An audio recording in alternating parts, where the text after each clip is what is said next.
বলেন। হাজারদুয়ারি গেট খুলছে সকাল 9টায়, 4:30 বন্ধ। হ্যাঁ, শুক্রবারে বন্ধ থাকে, শুক্রবারে হাজারদুয়ারি দেখা যায় না। এই হাজারদুয়ারি ভারতের প্রধানমন্ত্রী রাজীব গান্ধী নুরুল হাসান ছিল রাজ্যপাল।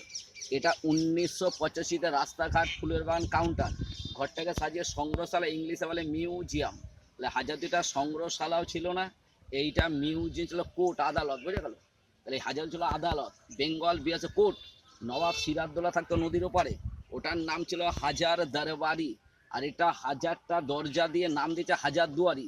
ওইটা 1757, এইটা 1829। ওটা নেই, এটা আছে। ওটা ইতিহাস, এটা পাতিহাস। সিরাজদৌল্লা ছিল সুন্নি মুসলমান, মির্জাফর ছিল শিয়া মুসলমান।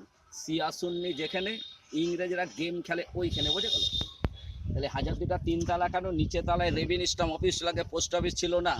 দোতলায় ছিল আদালত, বেঙ্গল বিহার বিচার করার জায়গা। 3 তলা ছিল ইংরেজদের গেস্ট হাউস। তাহলে 900 দরজা কাঠের খোলা যায়, 100টা ফেক। 900, 100, হাজার, হাজারদুয়ারি। হাজারদুয়ারিটা লোগো আছে ইংরেজ ইস্ট ইন্ডিয়া কোম্পানির।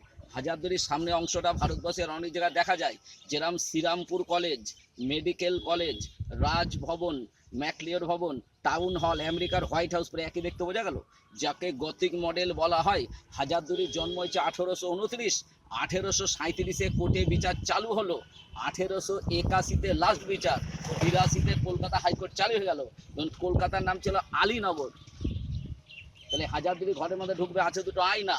আয়নার সামনে দাঁড়ালে আপনার মুন্ডু দেখা যায় না, হাত পাবেন, বডি পাবেন, মুন্ডু ভ্যানিস। তাহলে হাজারদুয়ারি আয়না, মুন্ডু দেখা যায় না। আয়নাকে হিন্দিতে বলে সিসা। এখন এলাকায় ঘুরছে চারিদিকে সিসি ক্যামেরা। আচ্ছা।